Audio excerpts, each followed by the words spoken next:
Hi, everyone. This is Kristy Bird MaKieve. I am the CEO and GME Administrator for Healthy Rural California. We are building a teaching health center that is located in Chico, about an hour and a half north of Sacramento, in the heart of Butte County. Butte County is part of the rural and underserved area of Northern California. It's a big territory for those of you who are not familiar with the state. And even though I've lived in Sacramento since 1997, I've really only gotten to know this area since 2019, in the months after the Camp Fire that happened in Paradise, essentially across the street from Chico, the neighboring town. So it's a very big impact. And since 2019, we have been working to build medical residency programs. And I have recorded other videos about that, so I'm not going to go into the background as much because I'm just very excited today, October 12th, 2022, to have a lot more to report on these efforts that seem to be making real progress. We have raised I think it's over 3 million specifically to launch graduate medical education and build this teaching health center. Those funds are part federal grants, but also some state funding. We're also hopeful that we'll receive some more state funding specifically for Family Medicine Residency program. By 2027-28 academic year, we should have 28 residents in our area, maybe not all fulfilling their curriculum requirements in Butte County, but really building a strong, comprehensive program for psychiatry and starting to plan for family medicine. So it has been quite the journey, and I'm thrilled because on Friday, we're actually going to meet our faculty for psychiatry, bring them together. We have 9 different clinical sites currently for the psychiatry residency curriculum. It's a 4-year curriculum. And we have submitted the application to ACGME to be accredited. We have a site review November 9th, and we hope that when the review committee meets in February, that they will hopefully approve and give us accreditation to launch that psychiatry residency. So super excited on Friday to gather the faculty together and just really start to make a cohesive whole from what will be a large and sort of large curriculum over a larger geographic area, I should say. The first year of the curriculum, as it is proposed, is to be with the VA in the Sacramento area and at UC Davis. There are certain requirements that are needed, such as neurology, and it's tough to find those requirements in a rural and underserved community. So the natural fit was to start the program in the Sacramento region, and that's for year 1 of the curriculum. It will also include a rotation at the Woodland Clinic of Northern Valley Indian Health, also in the Sacramento region. This year 2 is going to be mostly in the Yuba City area, which is about 45 minutes north of Sacramento. And then, of course, 45 minutes back up to Chico from there, sort of in between Sacramento and Chico. And that is because there is a child and adolescent psychiatry facility in Yuba City that we are so pleased to be partnering with. And just a comment about the fact that there are no child and adolescent PUFs in Butte County, that there is an effort underway with Orchard Hospital leading that effort to create and build a child and adolescent psychiatry PUF, which is fantastic. It's going to be a big game changer, very much needed in Butte County. And I also just heard today that Shasta County is also looking at the same dollars to build a PUF there as well. And a PUF is an inpatient facility. Outpatient facilities are also needed, just as we need more child and adolescent psychiatrists in Northern California. So Yuba City will also be the second year of the curriculum. Stay on track, Kristy. That will be with Ampla Health, which is an FQHC, and their behavioral health department is stronger in Yuba City area. So the year 2 is really in that location. But the residents will be most likely living in the Chico area starting in year 2.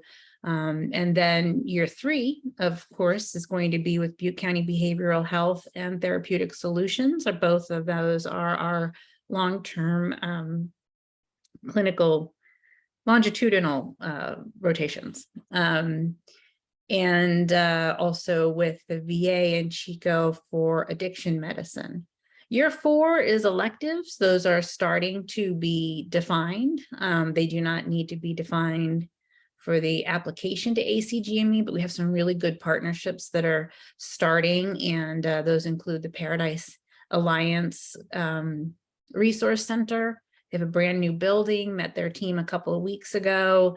Fantastic location for our future psychiatry residents to meet those patients and help them.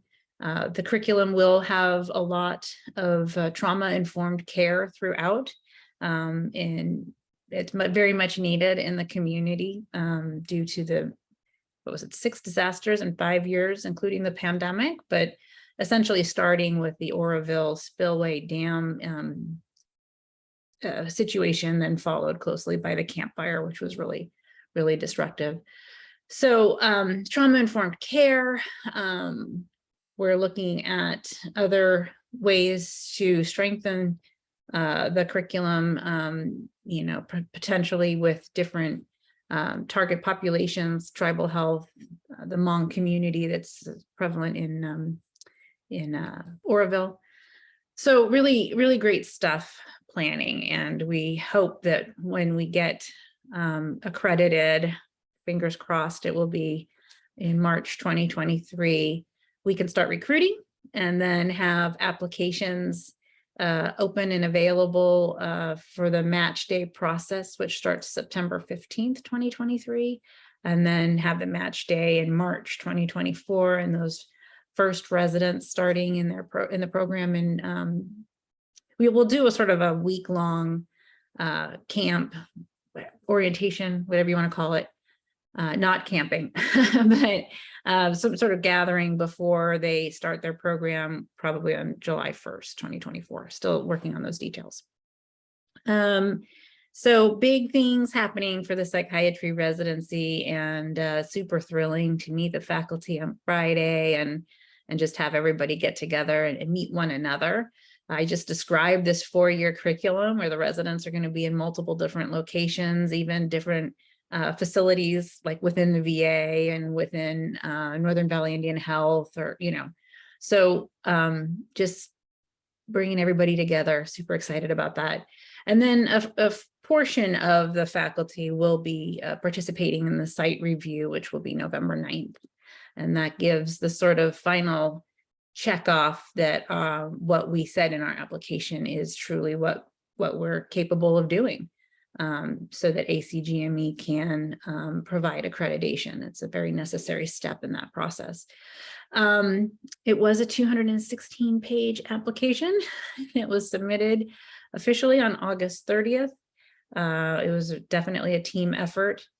We had a lot going on in August and managed to pull it all together, and so proud of our team. Dr. Ted Zwerdling is the DIO. Dr. Harkarat Sagu is the program director, and Dr. Rachel Mitchell is the associate program director. We just had a GME committee meeting at 8 a.m. and of course, Dr. Andy Miller is on the GME committee. And so we were sort of giving this update and including everybody in our thought processes. Also in August, we had a retreat. Our GME team met in Tahoe for 2 days, and we did some hiking and just,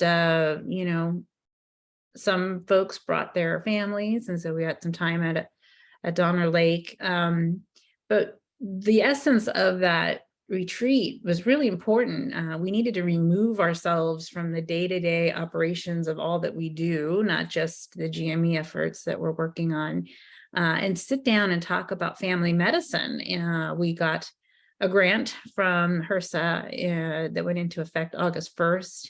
And that allows us to start really, planning, conducting a feasibility study, paying for salaries and consulting fees. And so that's underway.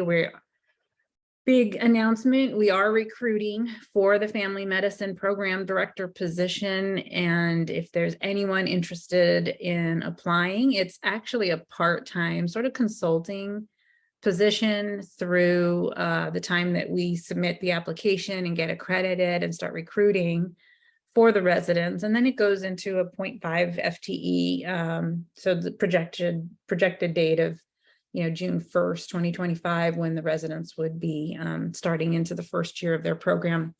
So the family medicine program director is key. It is so essential for the success of building this new program in a GME naive area with a lot of people who have great goodwill and interest in seeing this program be successful.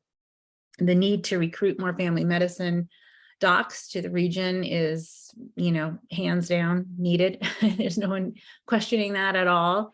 And then also having those residents circulating through the area as well, and providing care as they learn they're on their learning journey.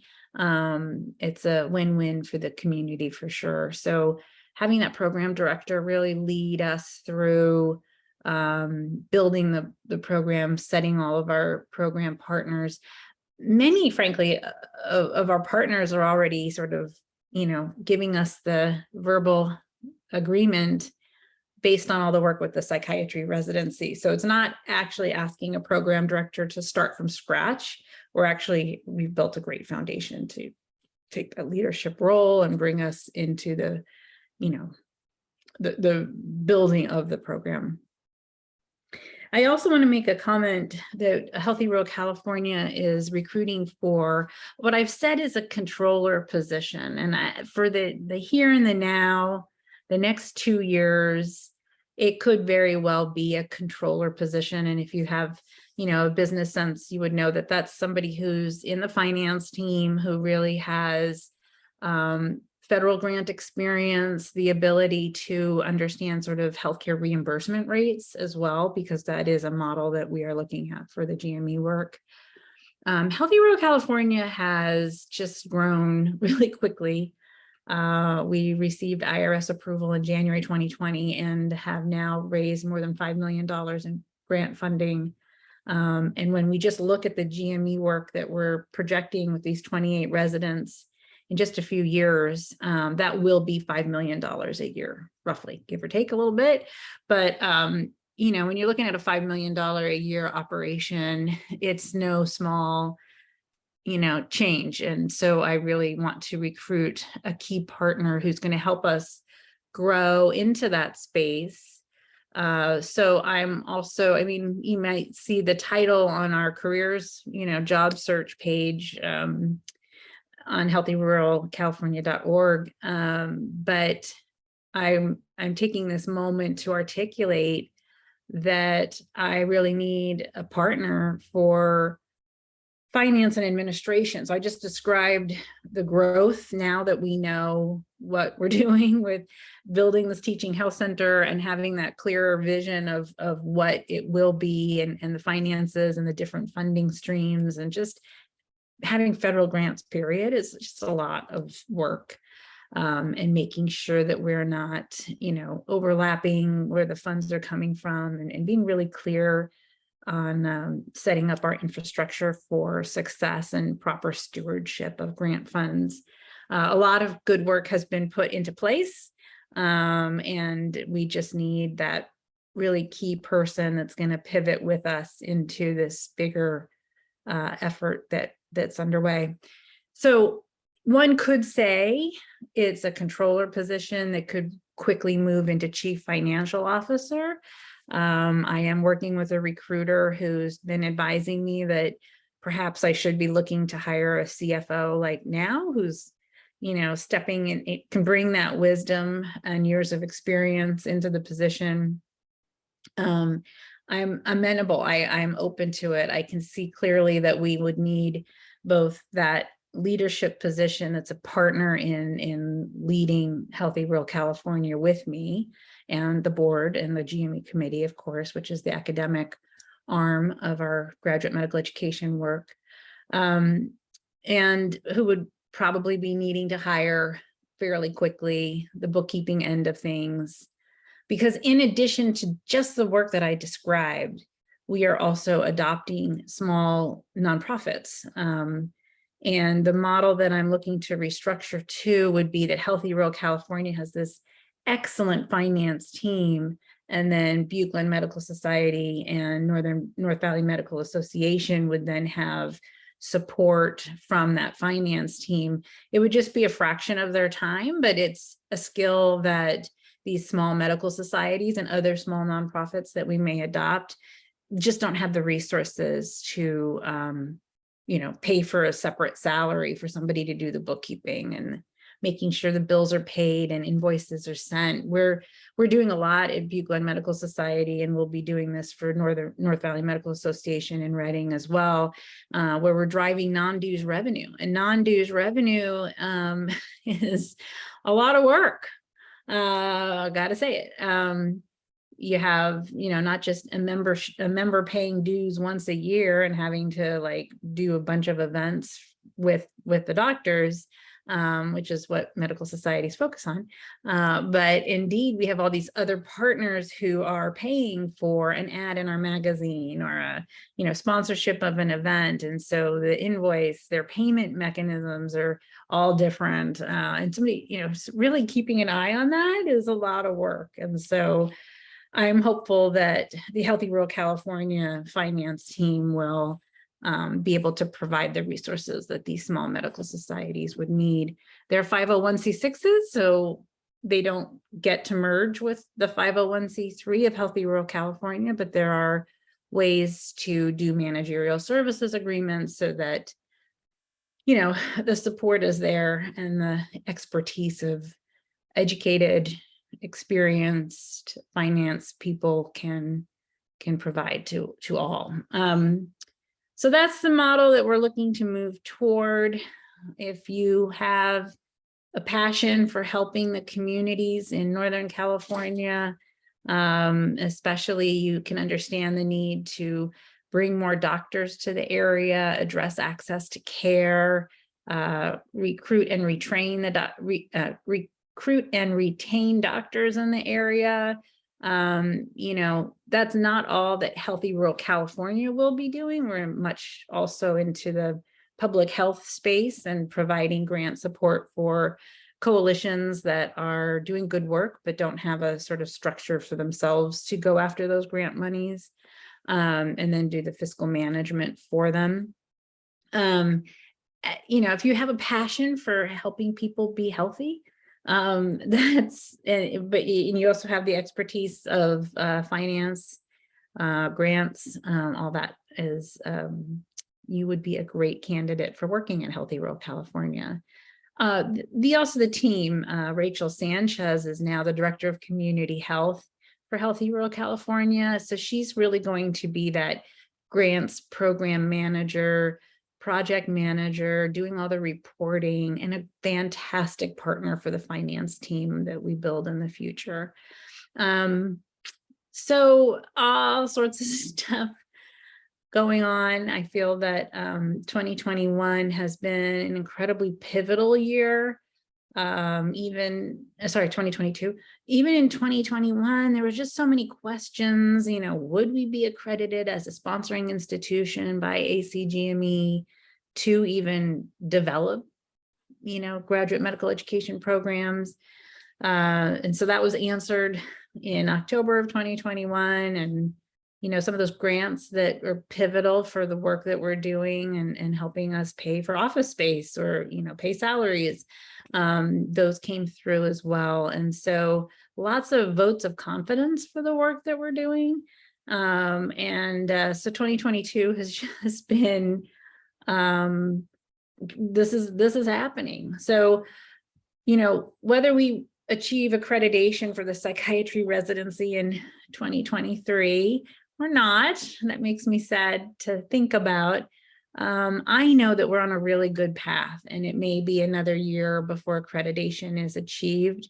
But it is truly, you know, this year it feels very much more real, and we've gotten some very good predictors for the future, some financial forecasting, and just this is happening. So let's make sure that we have the right team in place so that we can build this ship and make it sustainable for another 20 plus years, not longer. When we talk about establishing graduate medical education, it is a commitment forevermore. The last thing that ACGME wants to see is just sort of, it's like, well, we just want to bring some residents up and see how it goes. No, we are building a medical school, starting with graduate medical education, to be located in Chico forevermore. And I use that wording very strongly because I can also see, and this is just in its nascent stage, but a tribal health medical school in Chico. And when I say that, I'm talking about undergraduate medical education, UME, which is where students go to get either their DO or their MD degree, and prior to going into their residencies, as defined as graduate medical education. So this is, you know, we're serious about this. And our other efforts also include building the research in a variety of different ways that both provide the necessary research for our future residents, for medical students one day. And what that research could be is still up in the air, but population health, basic sciences, you know, where it's needed for medical education. But I also think it's a great economic driver for the Chico community. Chico State's right there, which does have some research, looking at Dr. David Statura's lab on zebrafish. So, you know, we're lots of potential, and just looking forward to making what we can happen, specifically the psychiatry and family medicine residency programs. In that vein, I just want to say, in case there's a community member just going, you know, why not pediatrics, or why not some other specialty that we really, you know, we need dermatologists and urologists in Chico. That's true. And no doubt about that. But when you have a graduate medical education program, you actually have to have enough faculty there to teach these residents. And so there's not too much more we might consider when we think about what other graduate medical education can we work on besides psychiatry and family medicine. I'm going to just put it out there because I have been brainstorming this for quite some time. Internal medicine, I think, would be phenomenal. There are only 20 internal medicine residency programs in the state of California. So I know that Shasta County is interested in our psychiatry residents. There's interest with Plumas Health District as well, and got to dive into that a little bit more.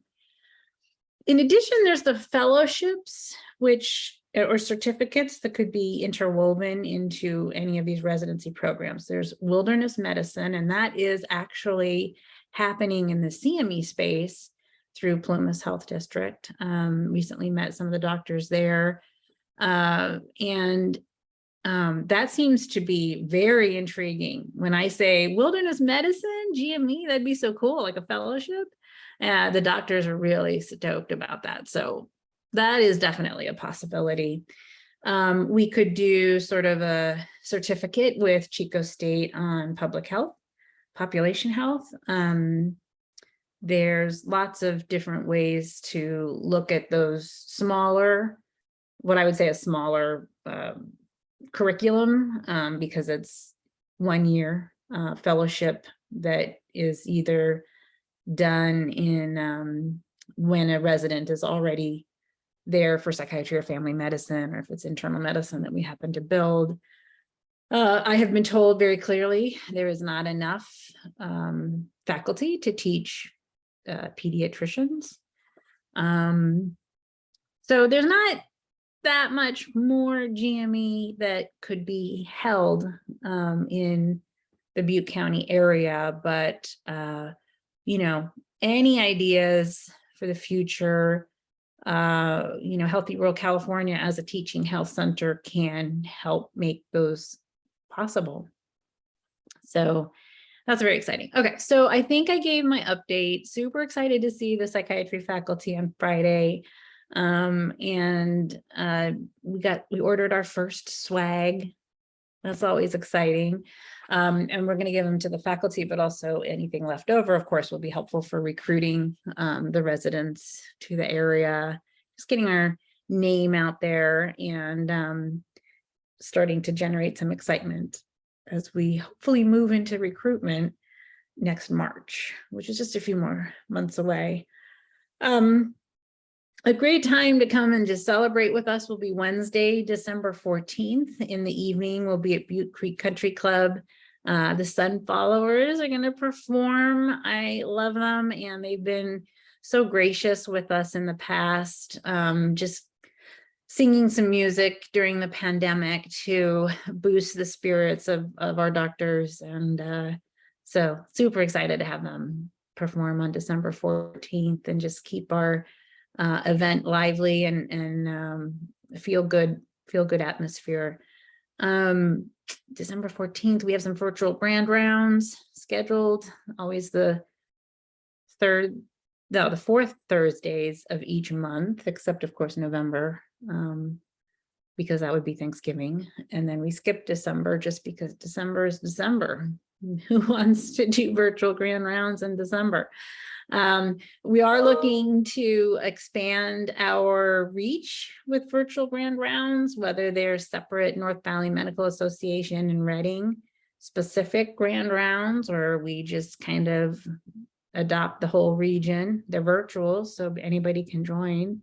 I really want the residents who are up in Reading. There are 29 family medicine residents who circulate through the Shasta Community Health Teaching Health Center or through the Mercy Medical Center Hospital, that they sort of have some interwoven curriculum there. But those 29 residents are welcome to have a virtual grand round with us. It helps with their scholarly activity, and then it gets to help us get to know them and some of the more recent teachings from medical school that I find very interesting and helpful, and a good influx of new ideas. So those keep going. We've developed our med ed program. That med ed program is to inspire youth starting in middle school to really think about medicine as a career. Oftentimes it gets swept up into the greater healthcare workforce development, which is also needed, also very important, but we really want to carve out medicine because it's such a much harder journey. There's so many more messages of like, oh, it's just too hard, you know, it takes too long, it takes too much money.